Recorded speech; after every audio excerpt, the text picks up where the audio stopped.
Jenkins. And I'm Georgina Sinclair. We are two of the actors from Peer Productions.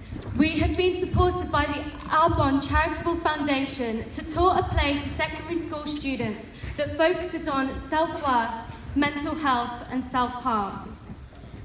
I have had the most amazing year. Peer Productions is a unique theatre charity. We're based in Woking in Surrey, and each year, Peer Productions takes on a team of young people, and they train us, not only as actors, but also as peer educators.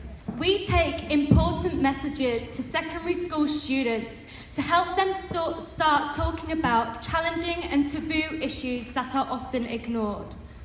As teenagers ourselves, we know all too well the pressures that are placed on young people. All 10 of us young actors knew people who had depression, or anxiety, or other mental health issues. We'd all known people who had self-harmed. Before doing this play, I thought I knew what self-harm was. I thought it was people cutting themselves. And it is people cutting themselves, but it also takes many different forms.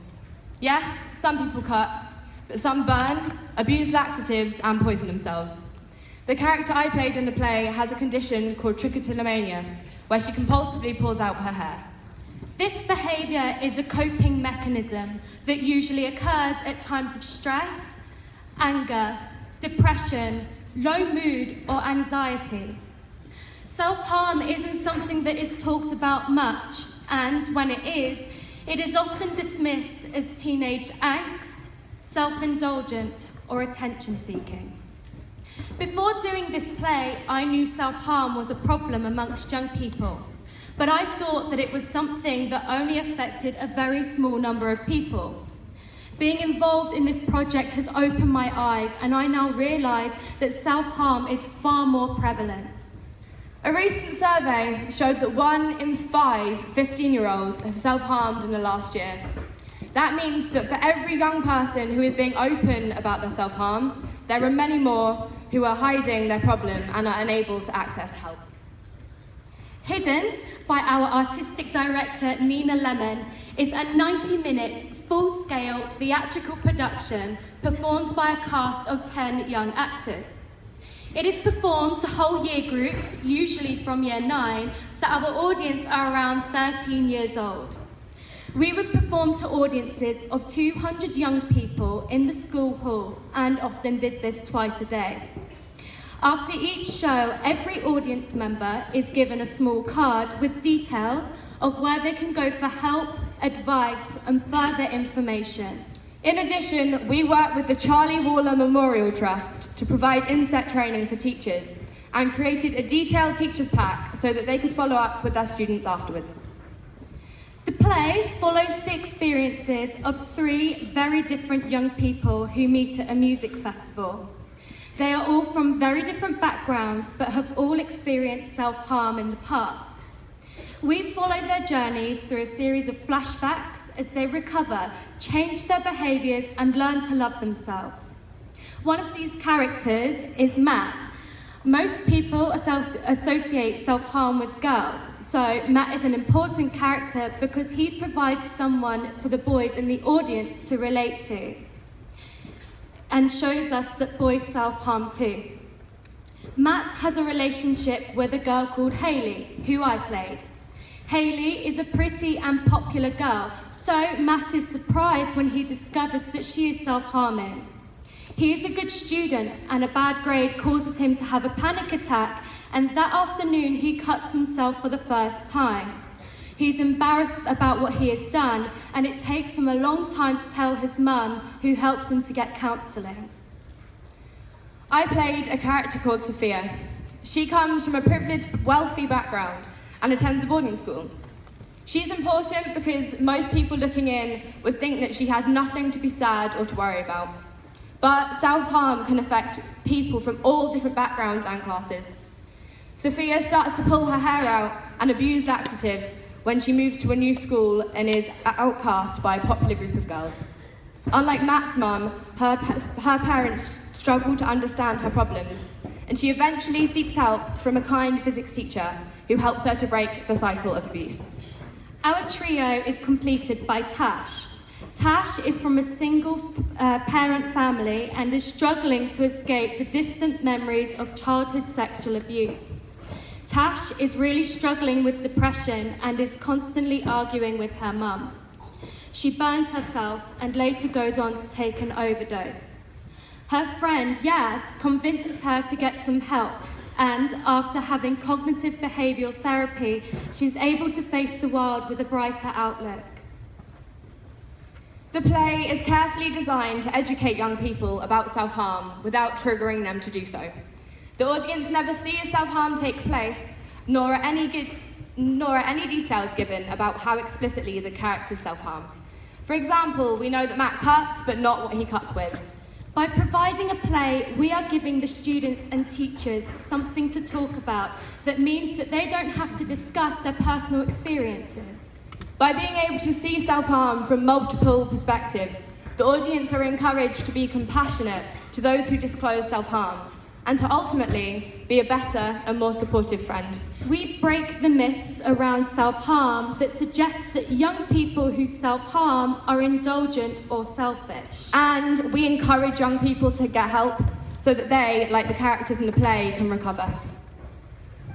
With the Arbonne Charitable Foundation support this year, we've reached 8,500 young people.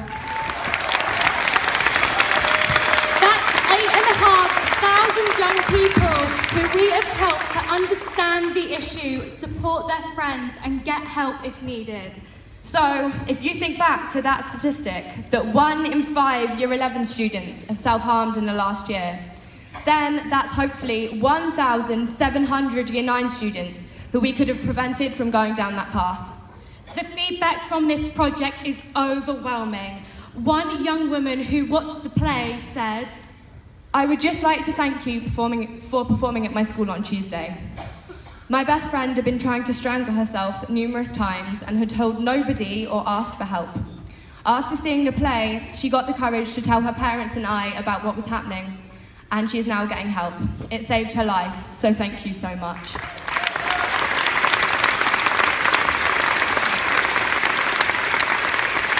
And that's just one of the many examples of the many lives touched by this work. We are so humbled that you have chosen to fund our work again next year, and that means that even more young people are going to hear this important message. Together, we have made an incredible change happen. We're going to finish by showing you a very short film made by one of our fellow actors, Kieran Jenkins. But before we do, we just wanted to say on behalf of everyone at Peer Productions and the 8,500 young people your donation has helped us reach so far, thank you.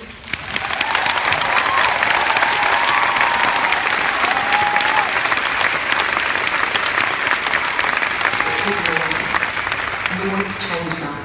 We wanted to start the conversation and enable young people to talk about their problems in a safe and supported environment.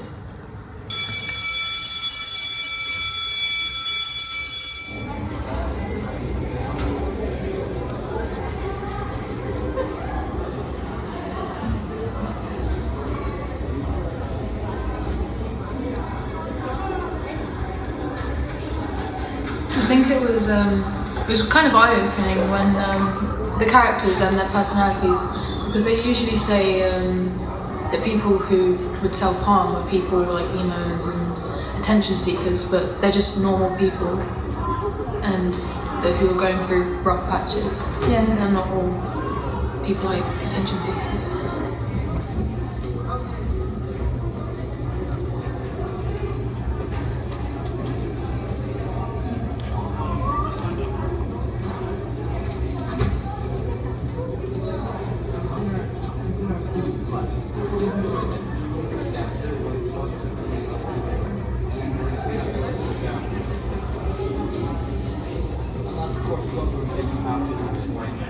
I thought that when people self-harmed, it was mainly just them trying to get attention and trying to see what it would do, but then it's just the way that why they self-harmed changed my way of thinking.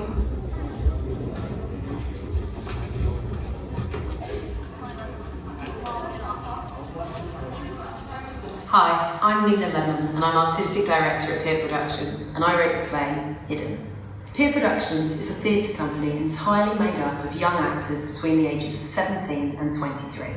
We make new plays about issues that matter most to young people and then tour those plays into secondary schools. The play tells the story of 3 young people from very different backgrounds who meet at a music festival, having all recovered from self-harming behaviour. We want to challenge the idea that there's only one type of young person who self-harms, because we know this simply isn't true. We want to make sure that young people are properly supported, so we don't just bring them a play. We also work with our partners, the Charlie Warren Memorial Trust, to provide comprehensive teacher training and a detailed teacher's pack so they can follow up on the issues in class time. While we're touring this play, we've seen real change happen, and that wouldn't have happened without the Arbonne Charitable Foundation. Peer Productions' logo is "Make Plays, Change Lives," and I know the Arbonne Charitable Foundation slogan is "Change Starts With Me." So thank you for being part of this change, a change that really needs to happen, and without your help, we wouldn't be able to make this happen.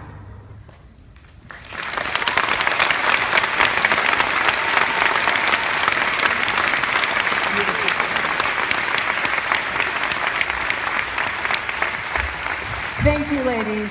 You are fabulous. Absolutely fabulous. Aren't they? What poised young women. That's our future. And what an incredible program. And thank you to all of you who have made it possible by supporting the Arbonne Charitable Foundation for being champions of change. We invite you to join us on our journey of reaching the next 120,000 teens. Are you with us? Well, good, because you can start right here at this conference.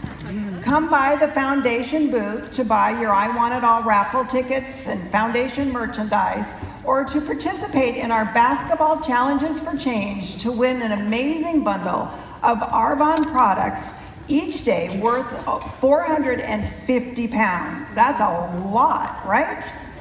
I hear Vicky's participated in some basketball already this morning. Good for you, Vicky. We also have a fantastic silent auction, so if you haven't downloaded the Handbid app yet, please make sure you do. It will allow you to bid at any time, anywhere while you're at AAC.